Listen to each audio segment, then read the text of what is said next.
চলে এলাম আজকের একটা পুজোর ভিডিও নিয়ে। তো তোমরা সকাল সকাল সেই পুজোর ভিডিও দেখতে পাবে। তার আগে জানিয়ে দিই সবাইকে সুপ্রভাত সকল বন্ধুদের। আজকে শুভ বৃহস্পতিবারে সকলের শুভেচ্ছা রইল। সকাল সকাল আমার পুজো সারা শেষ হয়ে গেল, তো ভগবানের কাছে এটাই প্রার্থনা করি সবার শুভ হোক, ভালো থাকুক, সবাই সুস্থ থাকুক, এই কামনাই করি সবার কাছে। আর মা লক্ষ্মীকে বলি সবার মনে একটু শান্তি দিও।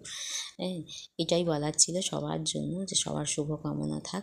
সকাল সকাল আমার পুজো তো শেষ হয়ে গেল। তোমাদের কার কার পুজো করবো? আমি বা প্রত্যেক বৃহস্পতিবারেই এই পুজোটাই করি এবং মানি।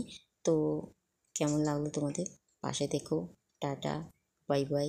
ভালো থেকো, সুস্থ থেকো, সবার শুভ কামনা করি, এটাই আমার কাছে প্রযোজ্য। ভালো লাগলে পাশে থেকো, লাইক করো, কমেন্টস শেয়ার করো। টাটা।